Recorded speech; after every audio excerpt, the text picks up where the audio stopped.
Albert Yuma. Parce que bon, déjà que Kabila a boxé déjà Albert Yuma. Albert Yuma a sali déclaration à l'objet que Kabila numéro 1 sur lequel il sous-souté. Nous comprenons la vérité.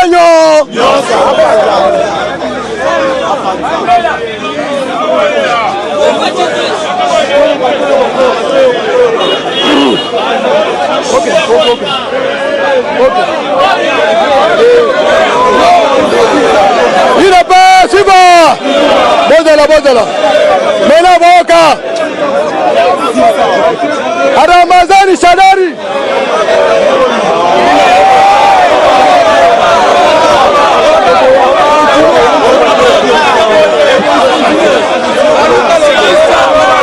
Il n'est pas suivant. Nalobi Boye. Shadari Ramazani a sali projet de loi. Oh, Babengi anticorruption, l'enrichissement illicite. Pour contraindre, lutte contre la corruption et lutte contre l'enrichissement illicite. Il n'est pas suivant. Maintenant, Boka, Babo Sani que malgré la majorité du Parlement, aucune loi ne peut être soumise auprès de la Cour constitutionnelle sans qu'il passe sur le bureau et chef de l'État. Voilà les articles 124, bon, on va dans la question de téléphone, bon, point 3. Parmi les lois, loi Nyonso, bon, voter majorité, bon, bétani, bon, ça, la corruption, bon, vous mettez la bino. Pour la loi, il faut contre la bureau et chef de l'État. Ceux qui a signé en côté, ils ont loi. Maintenant, bon, comme ça, là, bon, Mati, bon, Kiti, bon, lobby, dans la majorité, il ne peut s'attendre bino pamb. Et comme il a bureau chef de l'État, Kabila Tiki Balois il y a 2001, la Mesa, quand on a mis pouvoir là, depuis 18 ans, quand la Mesa est pour la Wana, il n'a pas suivre. Ceux qui chef de l'État signé cause à la loi, c'est d'abord été. Maintenant, à quoi sert la majorité au Parlement? Maintenant, votre Kabila, vous savez que maintenant, il faut comprendre que l'élection, tout le monde a le pouvoir. Le pouvoir, c'est le président de... Maintenant, deuxième hypothèse, il y a une loi organique. On va bien dire que loi organique.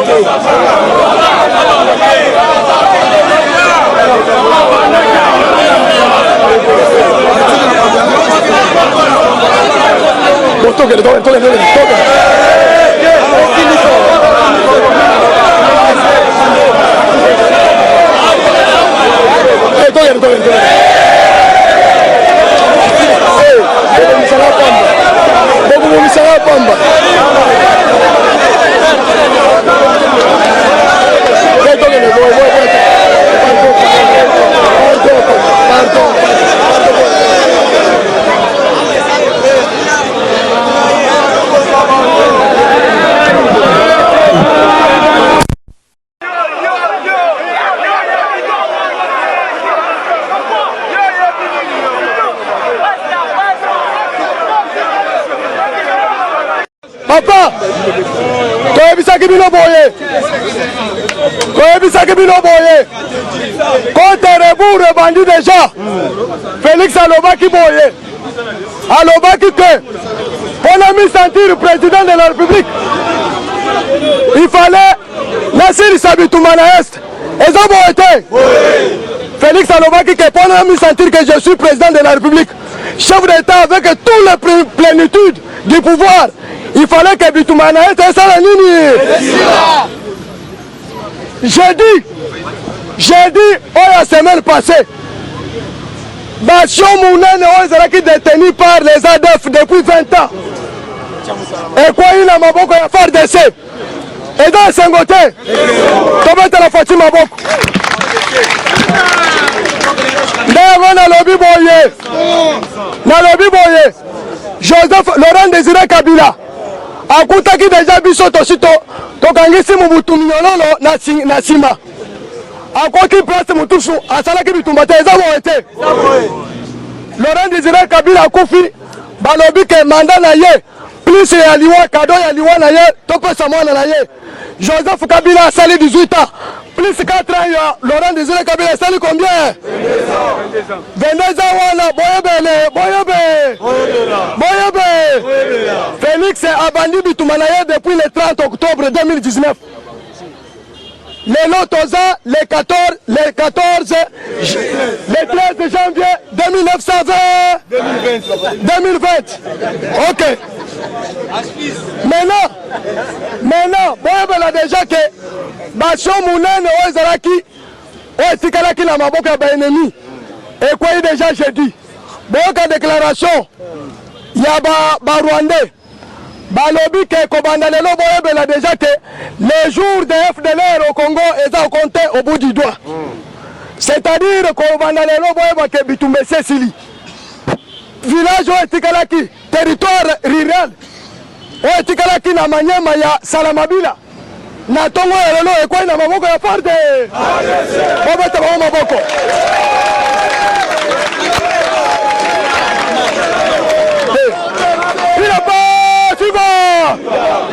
Bon, Cascon, général, porte-parole et fort de Salobiboye. Maintenant, nous sommes en train de nous diriger vers Kamango, Namayangos, dans le triangle de la mort. Et si Kawana Bakanaki Yango déjà, depuis Kala. Maintenant, ceux qui ont commis Wana, Bituma et Salakanini, Wana porte à porte avec l'Ouganda. Ndeto ebisi bino boye Félix ye wana alongi Bitumba alobaki ke même pona kopesa mutu na ngana kosala nini ye wana alongi Bitumba matefa yulo atali azobina azomata azokita tuni eteke Bitumba ezosila ndenge nini tango koyoko communauté internationale lobi ke sala ratissage 15 ans pona kopacifier sous région ya Grand Lac abana kolela o vérité de victoire. Vérité de Boye, il n'a pas suivant. Ayabe. Maintenant, l'ambassadeur Mike Amer, Nassiri Sagil Solote, na Souka. Ambassadeur Amer, Aouti na Washington le lobby. Bon, qu'un message au posté na Twitter. Bon, qu'elle est déjà, la cité déjà. Alors, que je suis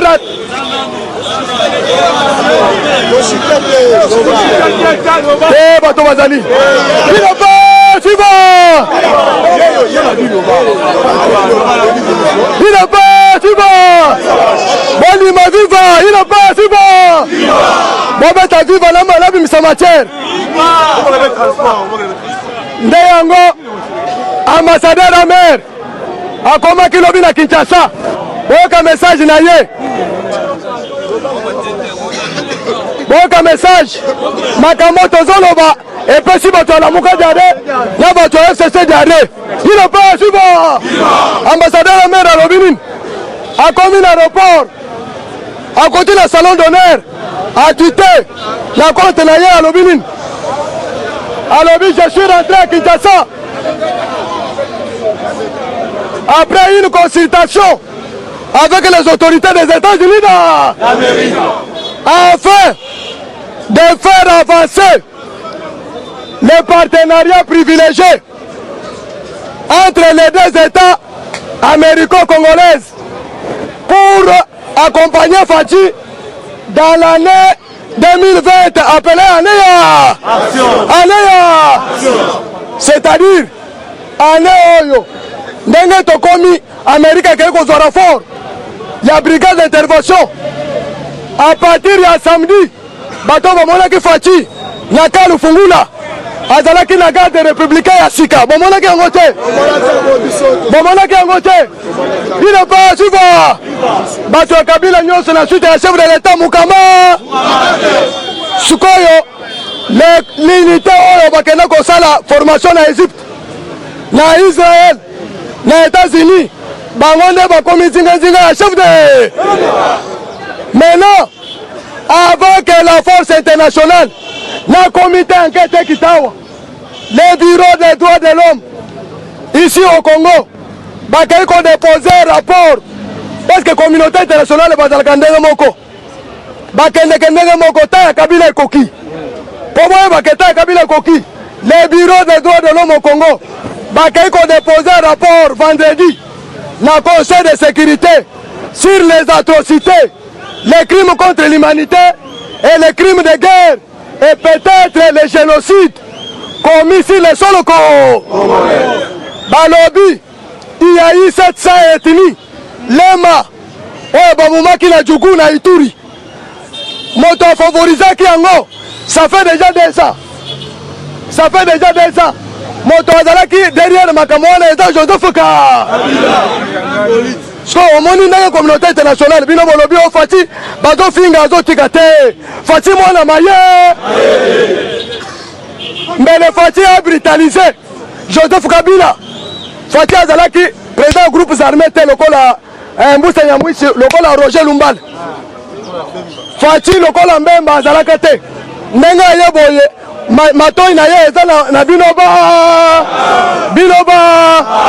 maintenant il ne fallait pas brutaliser un homme qui a l'arme soki omoni mutu na munduka koteli yo na ndako nikitisa soki azoluka biloko mpe nde obatela bomoi na yo Félix ne pouvait pas brutaliser bato FCC makambo nyonso babanda kosala ezalaki provocation mpo babrile case eza neni RDC mais RDC ezwi komo mosusu soki boyebi te boyebela parti ya lelo la RDC est devenu le coffre-fort des États-Unis moto soki akei kosakana na coffre-fort likambo na ye Masasi tentative de vol il ne peut suivre nde masolo ya Kabila esilaka te esali nini je vous remercie.